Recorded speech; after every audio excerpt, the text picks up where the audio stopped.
Welcome. This is What's Your Story? I'm Charlie Timmons. Every week I bring you guests who are authentic and genuine, who are going to share their insights and practical information that you can put to work today in your business and really create a change. Today we're going to deal with one of the big issues that businesses are having today.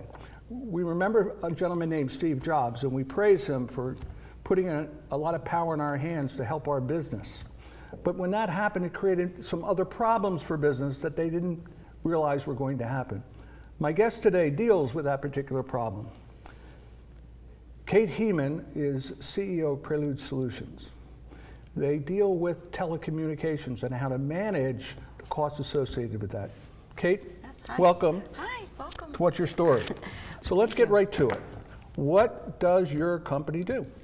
Okay, well, we go into organizations and we take a look at their voice, their data, their cable, and their cellular, and we audit those services according to their contracts, their invoices, their service agreements, and their customer service records, and we find savings. And we average 33% savings. That's step one of what we do.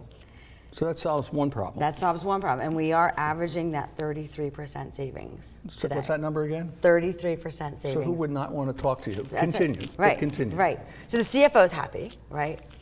But while we're doing that, we're looking at the roadmap for what they really want to do for tomorrow. Okay. So now we're taking a look at how are these services today and what could they be tomorrow? And maybe there's additional savings to be had, right? Or maybe there's a growth in technology and additional applications or client abilities to do things better, right? So that's really what the tomorrow is about. And then we satisfy the CIO because we're actually becoming that trusted advisor for the organizations for what's for tomorrow, right? So now we're giving time back to the CIO and we're vetting out the processes for who and what to do next. Talk a little bit about this time savings for the CIO.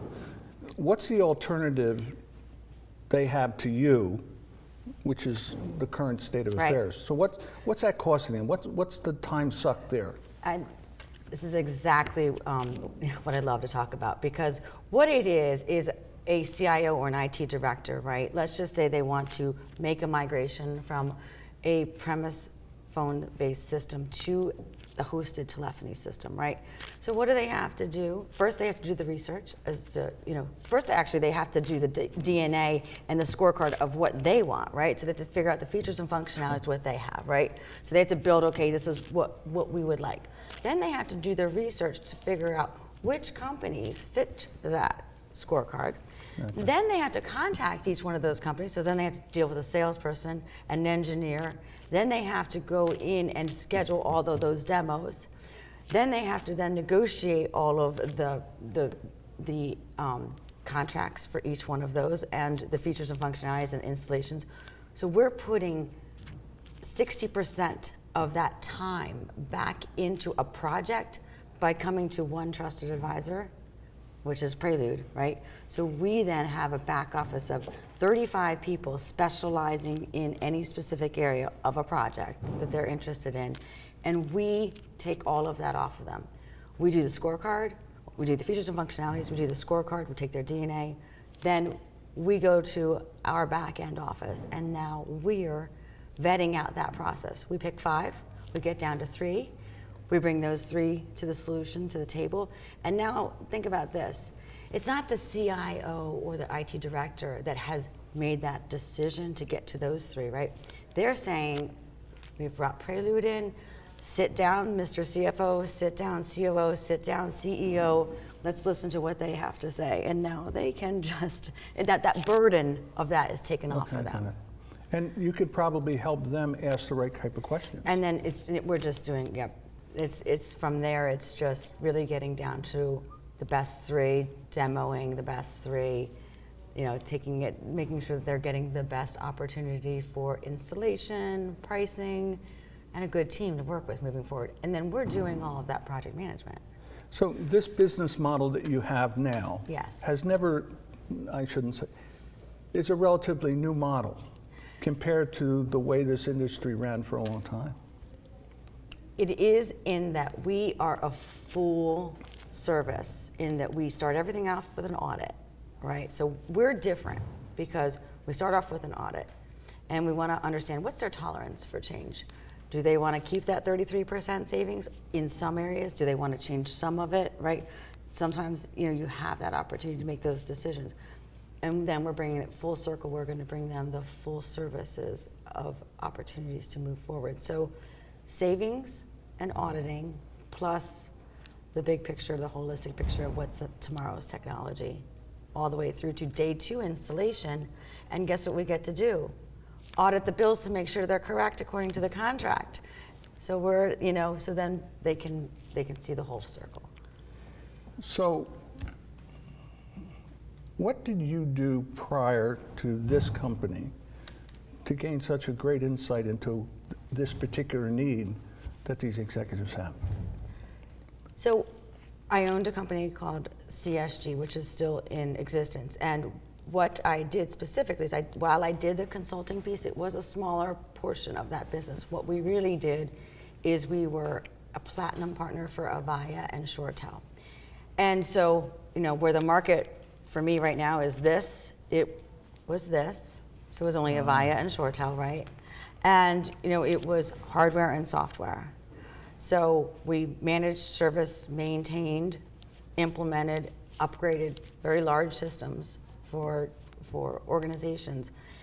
And I really saw the writing on the wall. Everything was going hosted.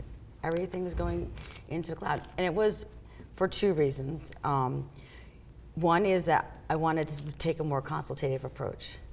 I didn't want to fit these 2 products into this small pool, right? Making it fit, right, for them. I then saw that, I got a bigger gene pool here of opportunity, and I could really, truly bring the right solution to the customer. And then, of course, there's another part, is that there's a life quality part there, in that premise-based systems have a lot of other systems that have to work with that, right? So there's your guts of your own system, and then there may be in a call center, there might be an IVR, which is a way to call into a system, or you have call recording because you want to record the calls, right? None of those systems really talk to each other. So in a hosted solution, it's one upgrade, one software upgrade, and the quality of life for that whole entire IT department is now, they've gained, their nights, their weekends, their holidays back. So there's a lot of reasons, but those are my 2 main. What I'm taking away is you're very focused on what is the need of the customer, right, to support their business. Yep. And you're not limited to just 2 vendors. You're really vendor agnostic in a way. That's absolutely right. Depending on the need of that client, Yep. you have a wide selection to recommend. Yep. But they ultimately are the ones that make the decision as to the system they want to work with. They do. They do.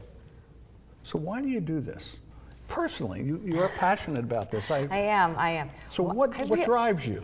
Well, I love watching technology grow in an organization. So I love watching a prem-based system move to a hosted telephony solution and giving them features and functionalities and data back into their environment. So they now have... Talk about that a little more.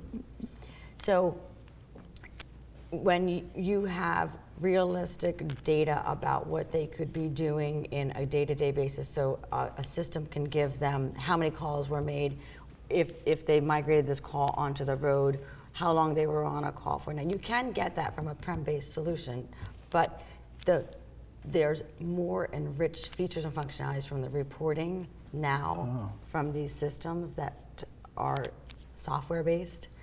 And now people can make real decisions based on data and not on emotion, right?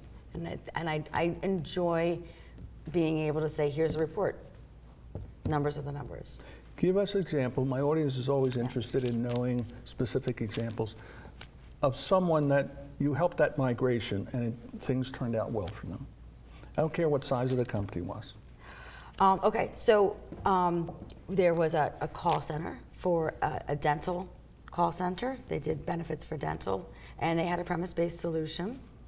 And they had a couple different systems working in one call center. And what we did is we implemented a hosted solution throughout Connecticut and Philadelphia. And what happened was they were able to act, so what they were doing is they were coming back and getting their calls from one main center. Now this was, the call center was split from the cloud, so it was coming down to both of them. They were getting all the same features and functionality. If one center went down, there was no blip in the system, if you will, right? They were able to be one cohesive group because now the system's here, right? It's up in the cloud. They're getting all their features, their functionalities up from here. They're not getting it from here or there, so that if one of these centers go down, they don't have the same features and functionality. They have additional reporting. All of their upgrades are done and pushed out through the cloud, so there's no more nights and weekends for these people. Yeah. We were also able to give them more enriched features and functionality with the reporting because the reporting was better, and now they have a better call center all around from a So reporting in 2 or 3 perspective. words. Yeah. You're going to make me do it in 2 or 3 words? No, in 2 or 3 words, what was their response to this fantastic change in the way they did business? Oh, they were delighted. I mean, delighted, absolutely. So, no, they were empowered. We're going to have to take a break in a empowered. minute. I like empowered. Empowered? Empowered. Cool. Okay, Yeah. so we're going to take a break. Yeah. We have to hear from our sponsors. Okay. But we'll be back. Kate's going to go in a little bit deeper and share a little bit more about this fantastic solution for businesses. We'll be right back. I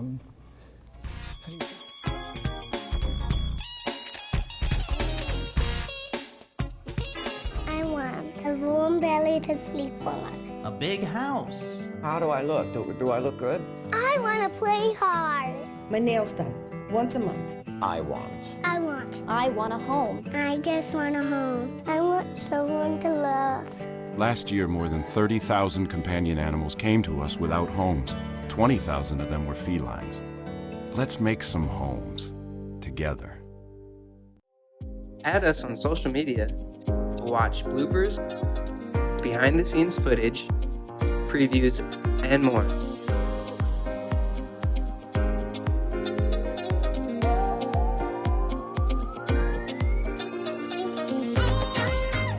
Choosing Medicare coverage can be a very confusing and complicated process. Help is just a phone call away, 856-226-4800. As a licensed insurance agent, I'll assist you in making an informed and confident decision on a Medicare plan that meets your needs, lifestyle, and budget. Call me today for a free, no-obligation Medicare benefits consultation, 856-226-4800. Boardwalks built for fun. Legendary rock and roll clubs. This is how we do it. Casinos by the ocean. Now that's New Jersey. 130 miles of beautiful beaches. Solid rock. And everything in between. Look in the window. Now that's New Jersey. Burlington County College. Is now Rowan College at Burlington County. Still the same great faculty. At a community college ranked top 50 in the nation. Basically, we earn more and pay less. RCBC students are accepted at Rowan University after graduation. And get a bachelor's degree for around $30,000. Online and Mount Laurel students get a 15% Rowan University tuition discount. And have many scholarship opportunities.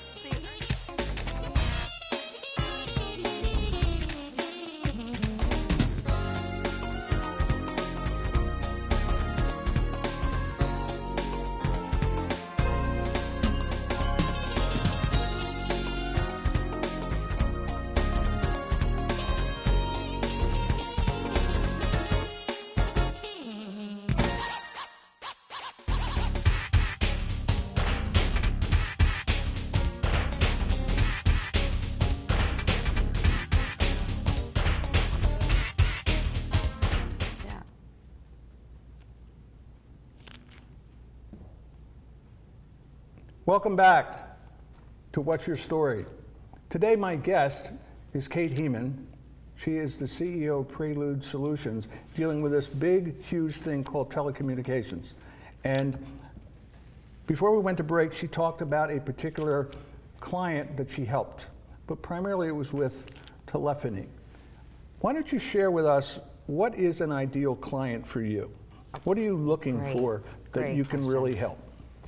You know, we just had this come to fruition, and I'll tell you exactly what the perfect client is. Oh, great. Yeah. I'll give you a story, if you will, okay? This is What's Your Story? Yeah. Have at it. Have at it. I love when I do that. So there is about approximately 300 employees total. There are 4 locations. They have, they also have cellular devices. Okay, they're a nonprofit, which I loved, because I love helping nonprofits just in general. And they had $275,000 of savings from erroneous charges from circuitry and cellular. There was no change in service. There was no migrations, nothing. We haven't even gotten to their telephony system, which I will be doing next. They have an old Mitel system in there that will be migrated out. $275,000, and there it is. You know, roughly 300 people, 4 locations. I would love to do that all day long. That's a perfect migration. And then they're using us for managed services. So there's one thing you come in and you save them this amount of money. Well, we stay embedded in our accounts, so they're using us for adds, moves, and changes for their cellular devices to make sure that they're staying correctly on their plans. But as well, you know, we keep their savings throughout every month. You know, we keep on looking at their invoices to make sure that they can keep that, and that's just a managed fee. So whatever we find them in additional, and you won't find them much because we're managing it, but if in fact a carrier ends up putting a charge on there, we'll be able to see it. And what do they pay you to do all this? How are you compensated? Right, it's all contingency based. What?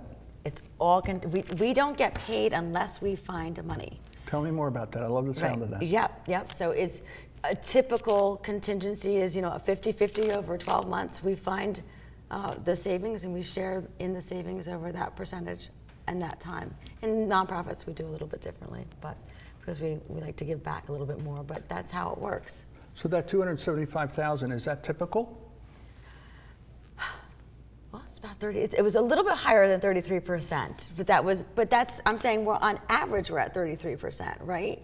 So that's that was a perfect and ideal customer, right? 4 locations, cellular devices, you know, and then the good news is we get to migrate them to the cloud. So they have prem-based solution right now. So soon, our next step will be to migrate them to the cloud. And they'll keep that savings because that'll be a partnership that we'll have for services. You make heroes of some of these decision makers. That's exactly what we are. That's what we do. That's one of our taglines on our website. Let us make you a hero. I notice you're wearing a button about women-owned businesses. Did you care to say a few things about the advantages that has both for you and for your clients?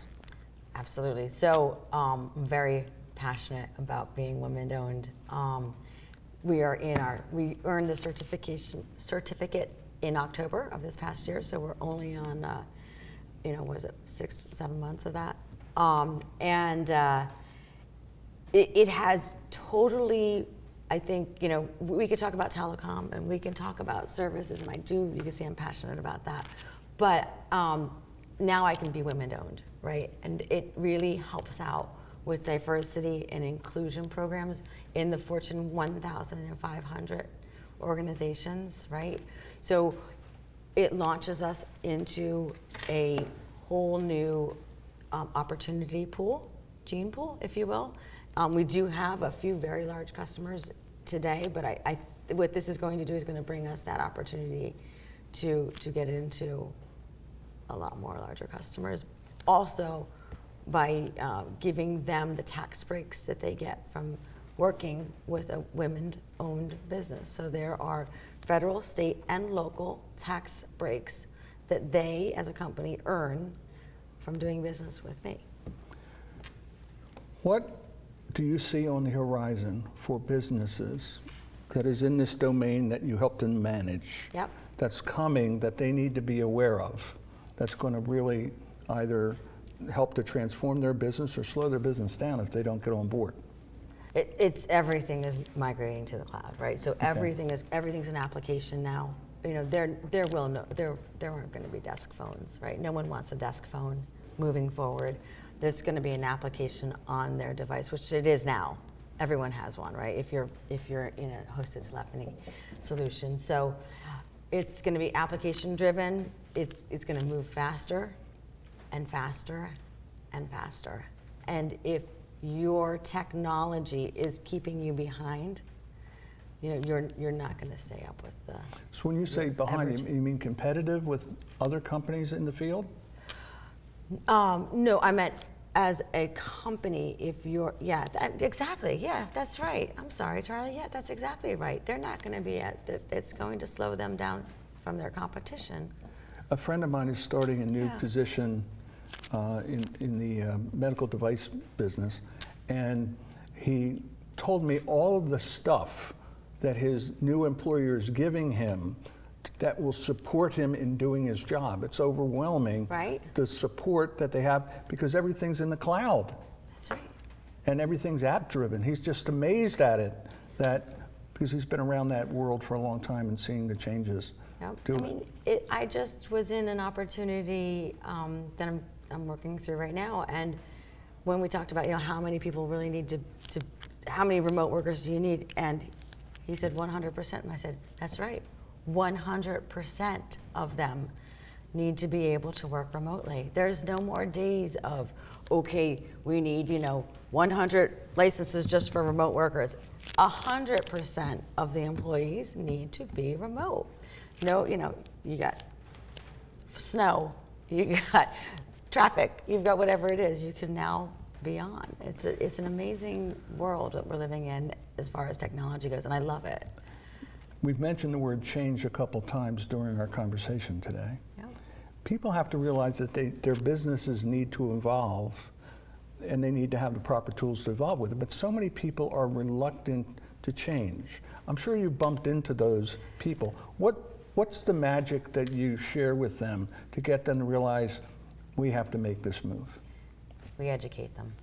What's that word? We educate them, right? So, it's all about the approach, right? So if you have someone that does not want to migrate or change, you give them the data. Here's your percentage of savings. Here are the possibilities, and here's what you could do. So you just give them the data, right? And what that could do for them, and what that could do for their company. And if they're anyone that is, wants to help their company, which most, employers and at C-levels, of course, but any employers would want to do that. And they become that hero. If they hear, if the IT director hears, I could be doing this, this, and that, they're going to go to the C-level people.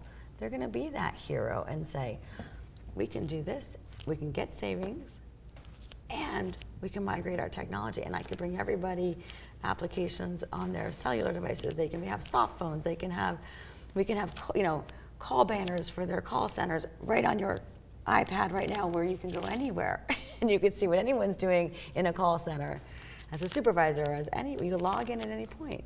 How do you get when you do your banking, you're going like this and you're loading it up into the cloud and you're sending your checks through the mail, right? Or through the cloud. You're not going to the bank.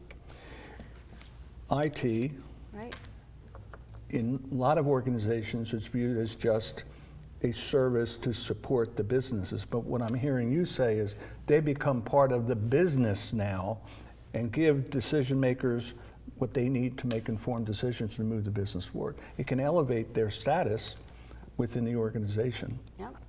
Be able to do that. Right. So how would you describe the company in 3 words? I would describe the company as savings, auditing, trusted advisor. Okay. I really like that trusted advisor. I think that that's really, what we're giving back to. That's the CIOs. And the, I would want to say the project management, that being able to install and bring it full circle.